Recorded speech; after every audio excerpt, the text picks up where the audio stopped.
Yaya kerja di Kerja sini. di tempat lain. Enggak, mah aslinya tuh dia kerja Di sini. Jadi Kemarin karyawan. Vika anak tante udah melihat, udah membuktikan.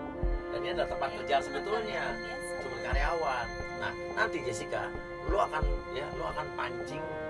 Dia kan kemarin kan genit sama lu, sempet genit sama lu. Iya. Coba lu pakai baju bebas. Kita akan lihat dia terpancing apa enggak. Gue lagi-lagi diutus nih sama Mas Ria untuk jadi penggoda. Oke, gue coba profesional. Ya udah gue siap-siap, gue ganti baju, gue turun ke tempat dia kerja. Sore. Ini Mbak Cantik yang kemarin ya? Yang ATP itu ya, Mbak Jenny? Terpancing. Om Yayan pun menggoda Jessica. Dia kenal ke Jessica. Kamu yang kemarin datang kan?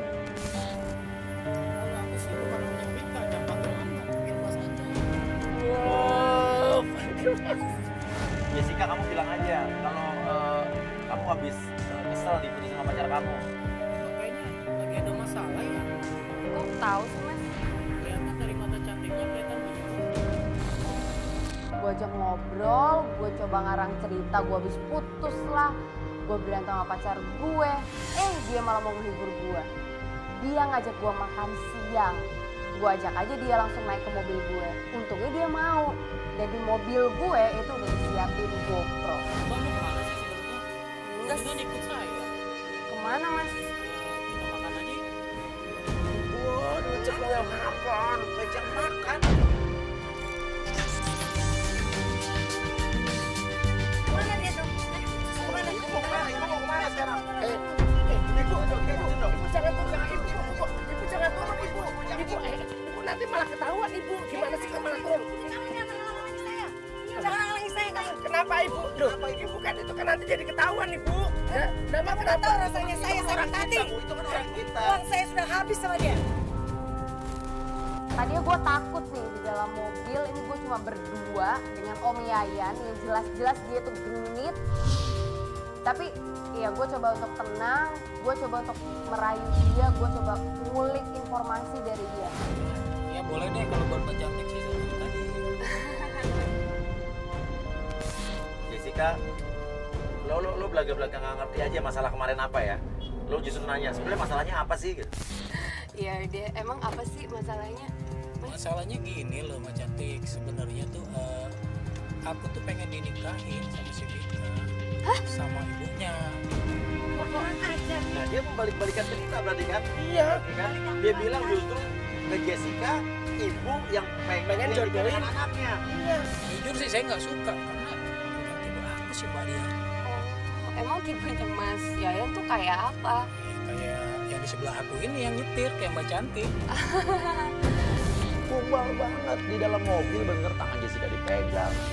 Dia digombalin habis, wah bener. Genit banget deh, ringan tangan. Gue udah kesel banget kalau bukan gue lagi kerja nih. Udah gue Mbak Cantik, aku boleh pinjam tangan Mbak Cantik?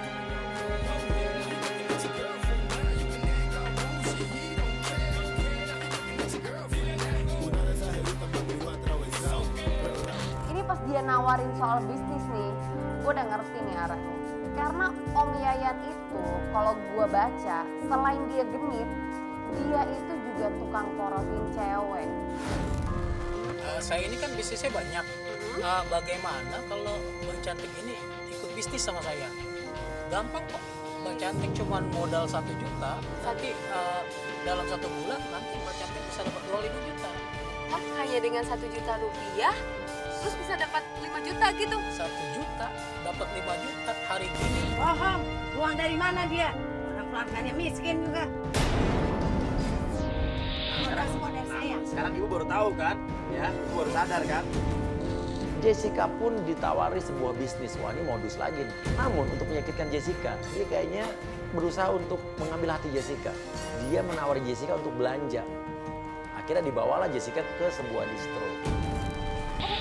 Ngapain sih, Mas? Ya nggak apa-apa lah buat Mbak Cantik. Iya deh, makasih ya. Oh, dibukain pintu. Princess, princess. Iya nih Mbak Cantik. Semuanya tinggal Mbak Cantik pilih. Ini tinggal pilih aja nih. Tinggal pilih aja. Semuanya boleh. Khusus Mbak Cantik. Apalagi yang kamu bilang. Ambil semua yang Mbak Cantik. Wah, ibu pasti pernah di-play gitu kan? Iya beneran. Mas jangan panas saya ya mas. Ya nggak panas, emang panas. Ibu pernah di-play kayak Jessica nggak? Pernah nggak? Ya tenang aja dia masih muda. Kok bagusan rambut siapa Bu sama itu Bu? Dan bagusan Jessica. Ya itu sadar. Lah itu tahu kalau bagusan rambutnya ya bagus dia yang belai. Tahu saya salah, tapi mas jangan pada menghina saya. Ini harganya kayak kurang cocok deh. Mas, minta tolong Mbak Cantik ada harga yang lebih mahal aja nggak? Tolong kasih. Wah, ini bener-bener sombong banget nih ngomongnya. Dia minta gue untuk milih yang lebih mahal. Ya udah, gue pilih aja semuanya. Begitu keluar dari distro, gue kaget banget. Tiba-tiba ada satu cewek marah-marah minta dia pulang dan ngatain gue pelakor.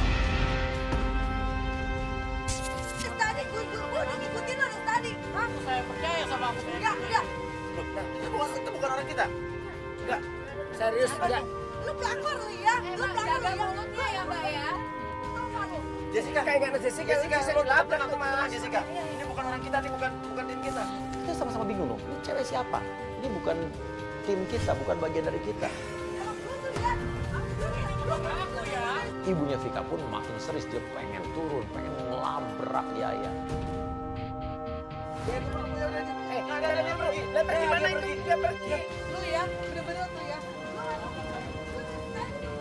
Sampai akhirnya cewek tersebut mengajak Yayan pergi, menarik mereka pergi. Lalu kita turun tapi telat, mereka keburu pergi. Dan kita tanya Jessica, itu siapa? Nggak tahu. Jessica, Iya, Mas Wif. siapa sih? Gue Gimana nggak Jess? ngerti. Kayaknya itu. Gue Tadi dia ngomong apa aja sih? Dia ngomong. Sabar, Tante. Itu kayaknya istrinya deh. Tapi gue nggak yakin sih. Soalnya dia dijewer pulang, disuruh pulang. Udah gitu doang. Tapi siapa tadi? Nanya sama kamu. Iya, ini beneran dibelanjain loh, Mas. Kamu mau tahu ini pakai uang saya. Kalau saya lihat dari kamu tuh ngerayu-ngerayu terus ngapkan, tahu nggak? Ya kalau gue lihat tadi emang lu beneran sama Jadi gue. Yayan, lo yang gede sih. Beneran lu yang Baru juga dibeli gitu. Dan gue sebel banget nih sama Mas Wi ya. Masa gue dibilang doyan sama om yang bener aja dong nih. Gue udah coba profesional nih. Malah gue yang dikatain. Ini gue lain kali gak mau jadi model lagi nih. Ya elah bercanda di ruang maharap. Gue lain kali gak mau lagi deh. Ya ngambek. Cuci mobil gue mana tadi? Ya ngambek. Saya sempat bercanda sedikit sama Jessica. Saya bilang ke Jessica, emang lo yang dingin kali. Saya cuma bercandain Jessica ngambek. Dia malah marah sama saya. Dia pergi ke mobil. Halo Jessica. Kenapa? Ya jangan ngambek, bukan bercanda Jess. Pokoknya lain kali kalau Mas Wia suruh Jessica gitu model lagi, Jessica nggak mau lagi. Ya iya, nggak bercanda. Ya ampun, biar nggak tegang Jess. Ya maaf, minta maaf. Tapi saya telepon Jessica, Jessica lo harus profesional. Kita pergi ke rumah yang kemarin, yang istrinya Om Yayan. Siapa tahu Om Yayan ada di situ. Lo ganti baju kita ketemu di sana ya. Naik mobil lo aja. Tibalah kita di rumah yang kemarin. Masuk kita ketok dan ternyata keluar lagi wanita yang kemarin. Dia marah-marah lagi. Ngapain kalian ada di sini? Sampai akhirnya ya dia mengambil gelas dan nyiram ibunya. Ngapain lo nyuruh gua? Ibu terserah saya dong. Ini rumah saya. Ibu udah nggak sopan ya masuk ke rumah saya. Ibu sama anak sama aja. Jangan kurang ajar ya. Ada dia sama saya di rumah ayah sama suami ibu. Dan kita pun diusir. Dia bilang dia nggak salah. Dia malah nyalain kita yang udah masuk pekarangan rumahnya dia. Dia berhak untuk ngapain aja. Sekarang ibu pergi dari rumah kita.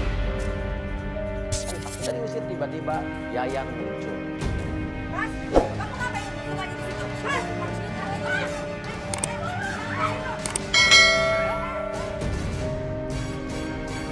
Gawat. Berdua ini siapa, Mas? Dia nyari-nyari kamu ya? Saya nggak kenal mereka. Jangan bohong lo ya. Jangan bohong kamu, Mas. Yayan nggak bisa ngomong apa-apa karena dia diserang oleh wanita yang mengaku istrinya, diserang oleh Vika, diserang lagi oleh ibunya Vika. Dia pusing. Kamu cerita ini siapa? Aku butuh penjelasan kamu sekarang. Sebentar sayang, sebentar. Enggak ada sebentar. Namun akhirnya keluar sebuah pengakuan dari mulut Yayan. Dia tidak benar-benar mencintai ibunya Vika. Aku tuh sebenarnya kenal sama ibu Mita ini sebagai teman aja. Kamu pernah mau nikahin ibu ini? Sebenarnya nggak mau nikahin. Tuh ya Bu, ibu dengar dari mulut suami saya. Terus kamu manfaatin saya. Terus kamu manfaatin saya. Dia jujur sama istri dan dia cerita bahwa dia menghilangkan motor temannya. Oh, mungkin motornya Pak Edi yang kemarin. Dan dia harus bertanggung jawab untuk ganti motor tersebut. Ibu nggak tahu bahwa dia ngilangin motor. Enggak, sama sekali saya Oke, nggak tahu. saya mulai ngerti. Jadi kamu ngilangin motor teman kamu sama Pak Edi, suruh ganti. Terus ibu ini mau beliin kamu motor. Betul. Jadi kamu manfaatin ibu sama anaknya nih. Dia bilang sih dia mau beliin motor ke saya, tapi asalkan sayanya mau nikahin. Kamu janji mau nikahin saya, tahu? Dan akhirnya karena ibunya Vika menawarkan motor, dia akhirnya mendeketin ibunya Vika. Tapi menurut Om Yayan, dia tidak ada maksud sama sekali untuk menikahin ibunya Vika. Jadi ibunya Vikanya doang kayaknya kebaperan. Mas, sekarang saya tanya, ini kalungnya waktu kamu kasih 2 hari lalu sama saya, ini kalung dari mana, Mas? Aku mau jujur sih, sebenarnya sih kalung itu sih dari itu. Oh, ternyata ini kalung pemberian dia. Oke, saya tanya sendiri kan? Apalagi yang suami saya udah kasih dari ibu? Motor, balikin. Nih, saya balikin nih kalung. Motor, berapa harga motornya? 26 juta. Oke, nanti saya bayar uang motornya ke ibu. Akhirnya emang betul, ternyata itu adalah istri Yayan. Dia nanya sama kita, berapa utangnya? Sekarang ibu sama anak ibu pergi. Pergi dari rumah saya, sebelum saya pergi sana. Tunggu ya, kita tunggu ganti ruginya. Nanti saya akan balikin semua harga ibu. Nah, ibu pergi dari rumah saya. Akhirnya ibu tersebut, istrinya Pak Yayan, menarik Pak Yayan masuk dalam rumah, kita pergi. Ayo Pak, selesai semuanya.